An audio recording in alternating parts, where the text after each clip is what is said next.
Hello again.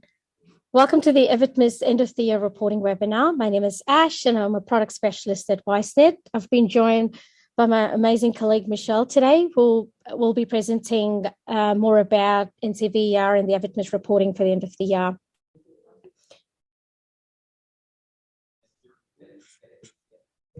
I'm just going to check a couple of things before we start. Just in case you have any issues, technical difficulties, either hearing my voice or looking at my screens, just feel free to raise your hand. I'll just put it into the chat box so we can address those issues before we start. You can also use the Q&A box or the chat option to chat with your fellow participants or ask us a question. There'll be plenty of time towards the end of the session as well to ask your questions. If you could raise your hand, we could unmute your mic and you can talk to us if you need to ask a question towards the end of the session. Christian, hopefully you're able to hear us. I'm just going to quickly check what's going on.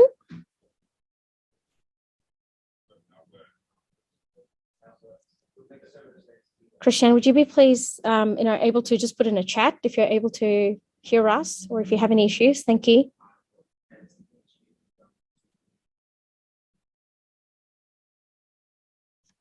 Great, thank you. Thanks, Amanda. Good now? All right, great. So let's start. All right, I'm going to just start with the highlights for this year. And I said, WiseNet, we've been able to accomplish so much this year. We released our e-learning integration for Moodle and Canvas and successfully transitioned many customers across to the new integration. We've released a more robust Zero integration and added event alerts to show you details of when records are unsuccessfully processed. Another major target was achieved with all the vet student loans and higher education providers gone live with Taxi, TCSI. We released application management to help you track all your applications and enrollments efficiently. We also released new access roles and advanced portal settings, which I'll be sharing more details about shortly.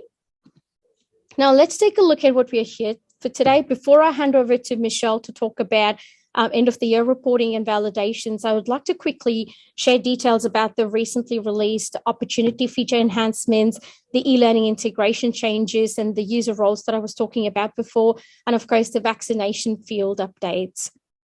When you select the list view, within the opportunities, it's just a toggle between the list and the grid view. So when you go into the list view, you have the options to filter opportunities by stages or to sort by each column.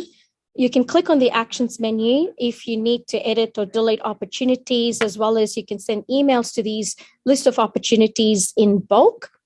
If you use our e-learning integration, you can now choose whether you want unit enrollment rules to only be applicable when a unit enrollment has an outcome, or you can choose that, it only enrolls the learners when you have the 70. So basically, we've put in a rule in there to say, do not enroll the learner if the outcome is, empty 85 NS 800 and 105 for WA outcome codes.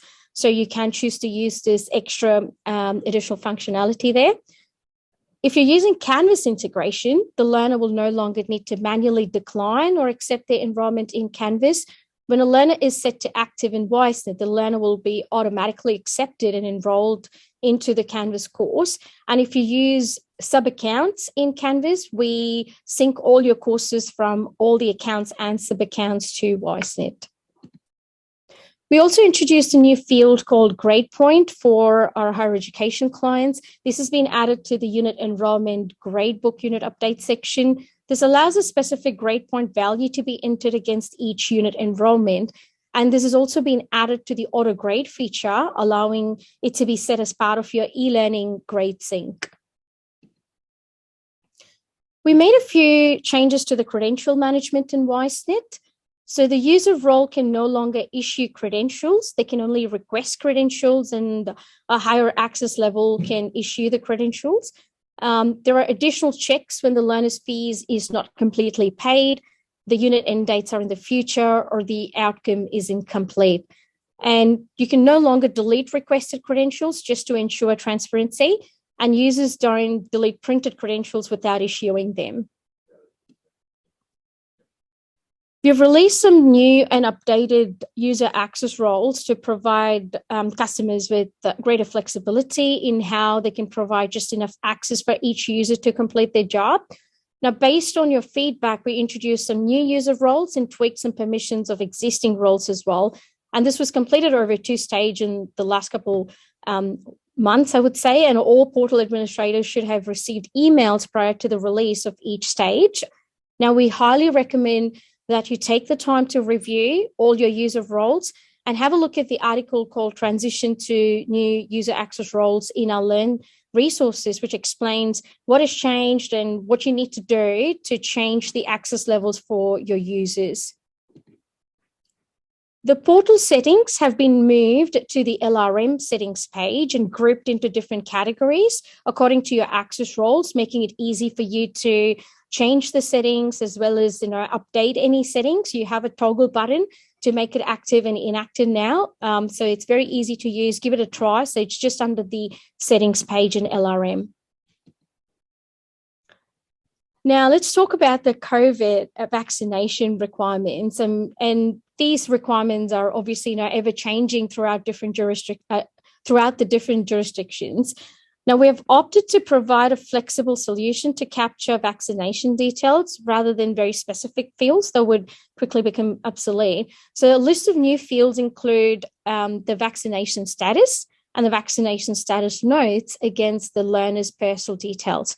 So if you edit the personal details and go down the page to find the healthcare section, you should see these two different fields available for you to update. The vaccination status is also a customizable dropdown, which means you can go into the settings drop-down list and customize the vaccination status if you need to put in like a booster vaccine or something of that sort. And notes, of course, you can update the notes as required. And once you update these two fields, they also get displayed on the profile of that student under the special care requirements. But we've also created an article to help you guide through some examples of how best to track COVID-19 information.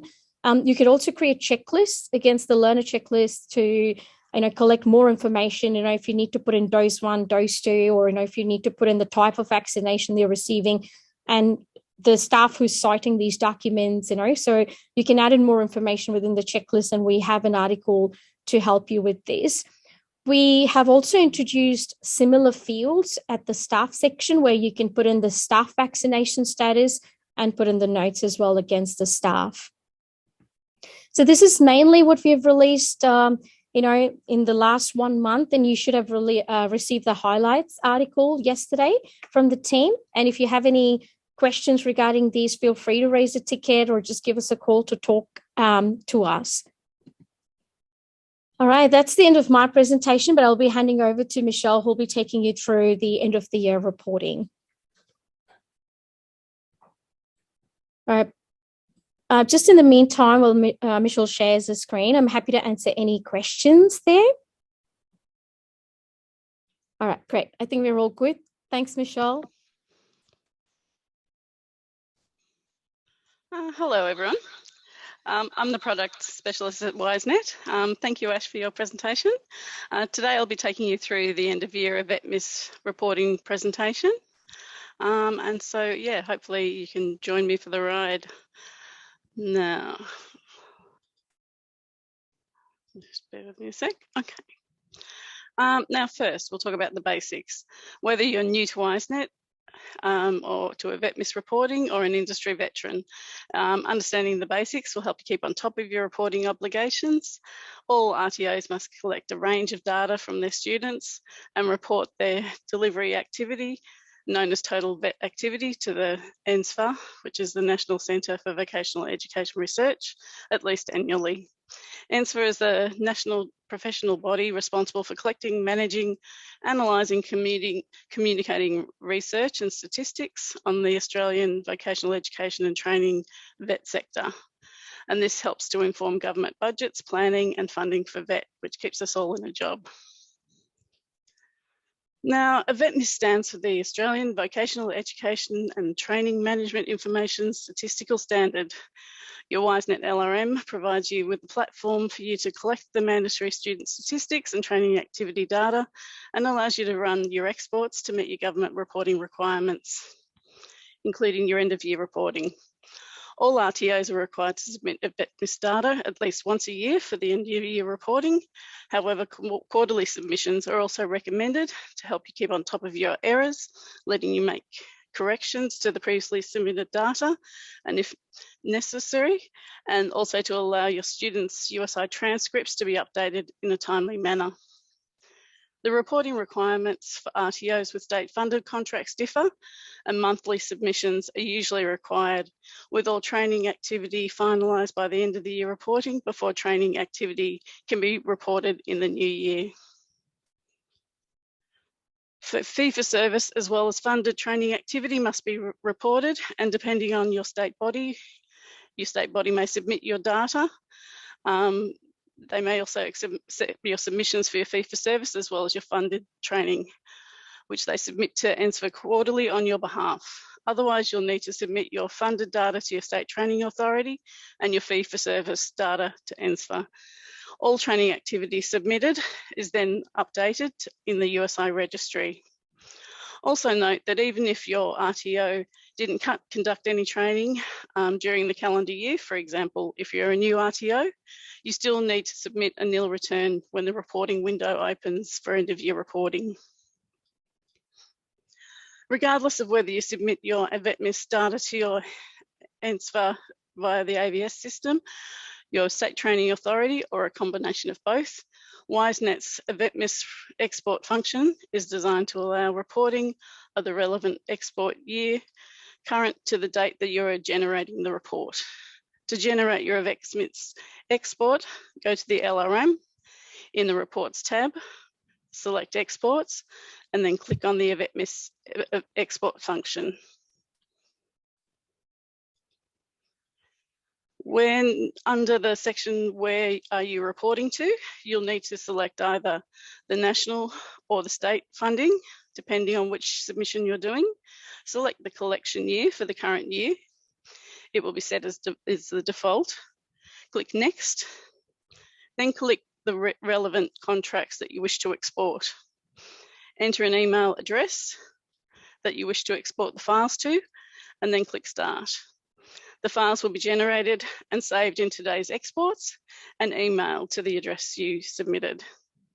The best practice is to save a copy of these files with the extraction date, especially for your final end of year export. These files are only current at the time that you're generating them, so can't easily be re-extracted or recreated as your LRM is constantly being updated. The exports will be emailed to the address as specified. However, you can also view them in the LRM when you click View Export, and you'll see the list of today's exports, which are only sitting there for 24 hours. Press the F5 or refresh button to refresh your internet browser if the export is still processing. When your export is ready to be viewed, the status will change to success and an export file will appear in the job zip file column. Click on the zip file link to open it, and the file will contain the 10 NAT files that have the specific structures as defined in the AVETMISS statistical standards. For more information on the NAT files, please see our land page. The next step is to upload and validate your AVETMISS submissions. This process is different for national and state submissions. Follow your funding body's process for uploading. For national submissions, upload and validate using NSFA's AVETMISS validation software, AVS. If you're a new user, you'll need to register as a user, and we recommend downloading the AVS user guide. For state-funded Victorian providers, you'll need to log into the SVTS system. And if there are any validation issues, you'll need to solve them in SVTS. For Queensland funded training, you'll need to log in and submit to the Debt Connect system. And both of these systems have their own error documents that you can use to resolve any errors on validation.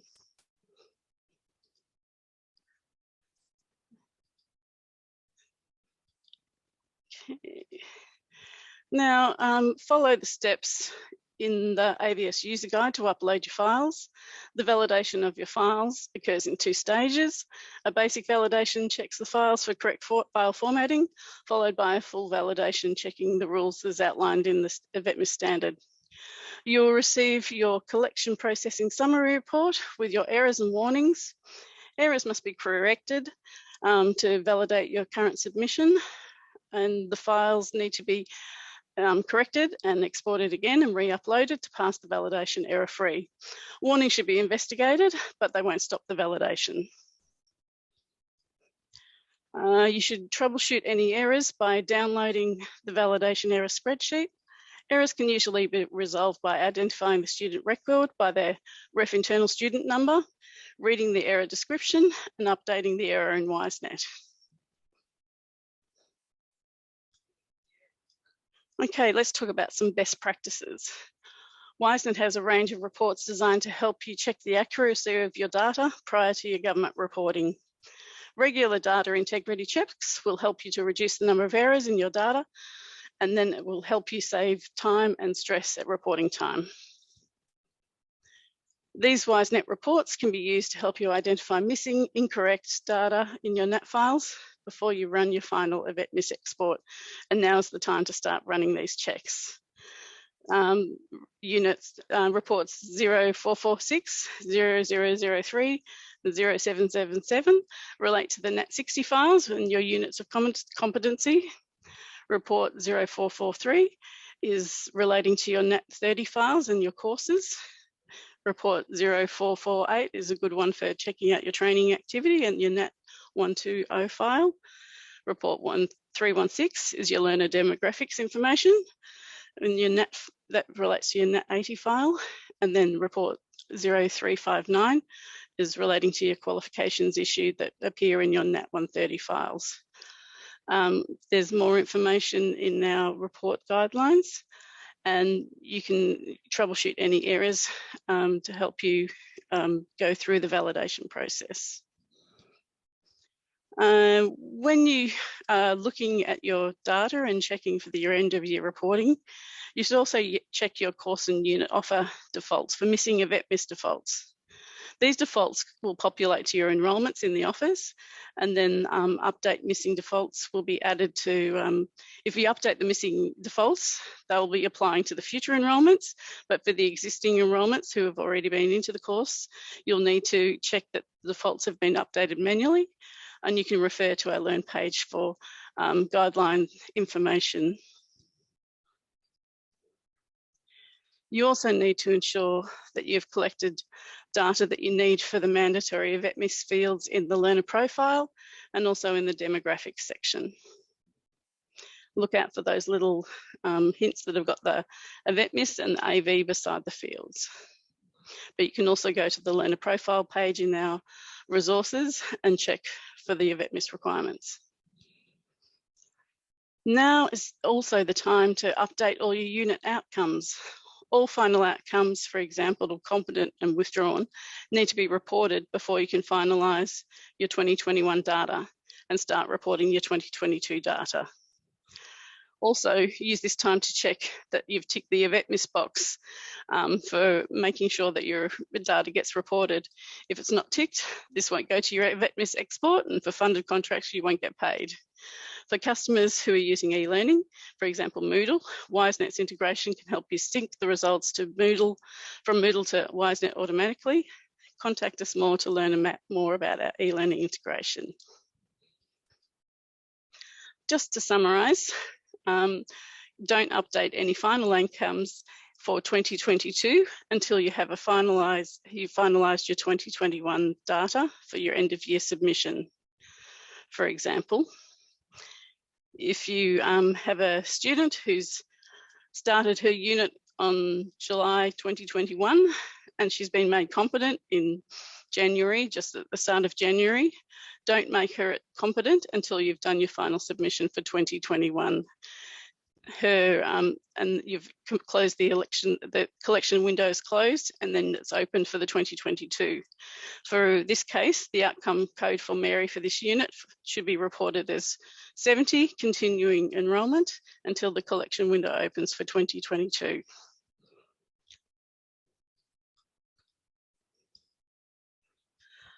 Now we're going to look at how to troubleshoot and resolve some common AVETMISS validation errors. In WiseNet's Learn, it has a range of resources to help you troubleshoot your AVETMISS validation errors. You can search by error code for suggestions on how to fix the error by just typing the error code into the box.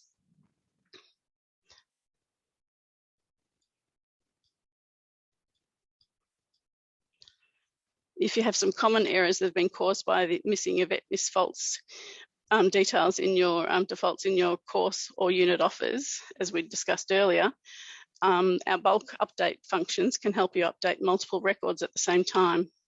Refer to our Learn pages for more details on how to bulk update.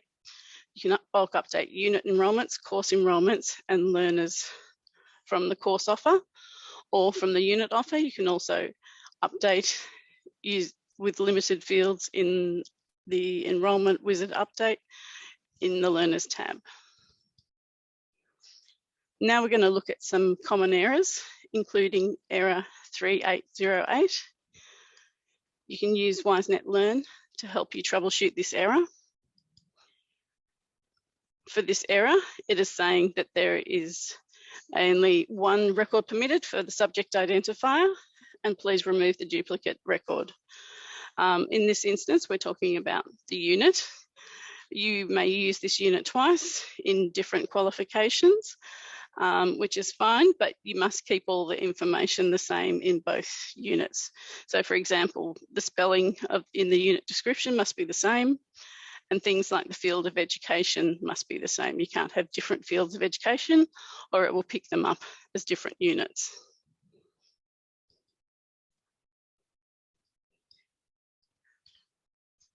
Now, the next one we're looking at is error 4754, activity periods. This is saying for the nationally recognised training cannot overlap where multiple instances exist for a combination. Very complicated, but all it's basically saying is, for example, if Mary's enrolled in a certificate for in business and a diploma in marketing, she has the same unit in both qualifications. Both units have got training activity reported with different dates that overlap. To resolve, make sure that the dates don't overlap, or ideally, you would record the training activity in one enrolment and you would credit transfer the unit as competent in the other unit, in the other course enrolment. Another error that we're going to look at is also, error 3251. And this is talking about the activity end date being after the collection year, and therefore the national identifier code 20 can't be the final outcome. This error is triggered when the final outcome code is updated for a unit which ends in 2021. Don't update the codes until AVETMISS data is submitted and the final outcome codes are recorded.